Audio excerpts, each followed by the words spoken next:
C'est l'heure de remonter le temps avec notre Marty Blackfly à nous. Perrine Bramy, bonjour. Bonjour.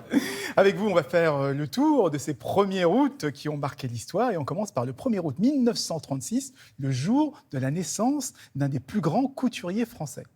Effectivement, ce jour-là, c'est la naissance d'Yves Saint Laurent. Ses initiales YSL sont une marque de fabrique dans le monde entier. Il naît donc à Oran, en Algérie française, le 1er août 1936. Et il débarque à Paris, tout jeune, pour travailler d'abord à la Maison Dior. Et ensuite, il connaîtra le destin qu'on lui connaît tous aujourd'hui. Il est parti voler en solo ensuite. Exactement. Et la journaliste Edmonde Charleroux l'a rencontré à ce moment-là quand il est tout jeune. Ce sont des images du 7 septembre 1962. C'est son deuxième défilé seulement et c'est déjà un jeune homme pas comme les autres. Je le connais depuis qu'il a 16 ans. Il était à peu près aussi grand qu'il est maintenant et aussi maigre, 1m82, 62 kg. C'était un charmant dessinateur et un homme qui avait une idée très particulière, un bébé, qui avait une idée très particulière de la mode. Alors, il avait déjà un style? Certainement. À 16 ans? Oui, à 16 ans. Saint Laurent est-il un grand couturier? Ça, je suis presque certaine. D'abord, il aime tellement son métier et je suis certaine que ce sera un couturier qui comptera. Un couturier qui comptera. Edmonde Charleroux, on peut dire qu'elle avait du nez. Oui, ça évoque quoi pour vous, Yves Saint Laurent? Moi, c'est la robe Mondrian, parce que j'adore Mondrian. La robe avec color block, des monochromes. L'élégance à la française, le costume pantalon aussi. Le costume pantalon pour les femmes. Exactement. C'est Ariane.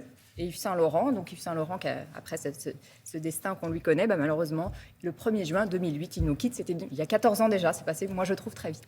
Alors, plus léger à présent, Perrine, le 1er août, c'est aussi le jour où on célèbre un événement essentiel pour les gourmands du monde entier. Oui, un événement gastronomique, ça va vous plaire, Loïc. Ça devrait être un jour férié. Aujourd'hui, journée internationale de la frite. Mais attention, pas n'importe quelle frite. Il y a débat. C'est la journée internationale de la frite belge. Belge, on le sait, chez nos amis outre-Créviens, c'est un monument national. Évidemment, la frite. Et d'ailleurs, en 1977, l'Université de Bruxelles a provoqué un tollé en demandant à ses étudiants de modérer leur consommation de frites à la cantine de la fac. Il n'en fallait pas plus pour que Stéphane Collaro, qui devient journaliste d'investigation, aille enquêter sur place, évidemment sur un ton humoristique tel qu'on le connaissait à l'époque.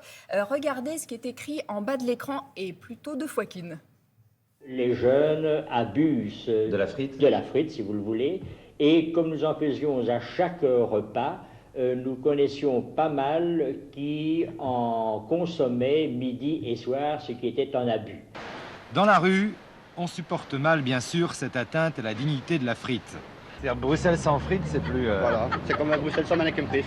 Pas de Belgique sans frites, pas de frites sans Belgique. Pas de frites en Belgique, je retiens cette phrase. Alors, une fois, absolument.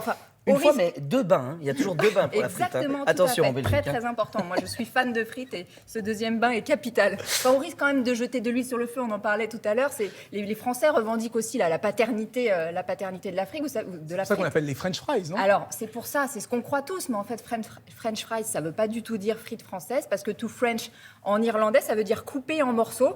Donc voilà, en tout cas, française ou belge, on en mange tout de même 11 millions de tonnes dans le monde, ce qui fait quand même 350 kilos chaque seconde. Oui, j'imagine. Ça fait beaucoup. On prend ces tonnes qu'on a du mal à retrouver, le summer body, comme on l'appelle. Un autre monument, c'est le métro parisien qui connaît une petite révolution le 1er août 1991. Oui, est-ce que vous vous souvenez de la chanson Serge Gainsbourg, des petits trous, des petits trous, des petits trous, encore des petits trous. Exactement.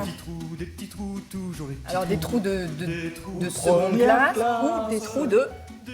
Voilà, des trous de première classe. Sauf que ce jour-là, le 1er août 91, c'est la fin de la première classe dans le métro parisien. Est-ce que vous en souvenez, vous, de cette première classe? Moi, j'ai dû la voir. Moi, je ne savais même pas qu'il y avait eu une première classe et une deuxième classe. Je crois que c'est un peu le cas de tout le monde. En fait, les dernières années, plus personne n'y faisait attention. Regardez. Moyennant un supplément, le Parisien avait droit à une banquette rembourrée au lieu de l'inconfortable banc de bois dur. Et on aimait à voyager entre gens du même monde, quitte à y mettre le prix. Seulement voilà, depuis 1950, le confort est le même dans tous les wagons et un petit pourcent de voyageurs seulement encore prêts à payer 7,80 francs leur ticket au lieu de 5,20 francs quant aux autres. Je trouve que la première classe, ça ne servait pas à grand-chose.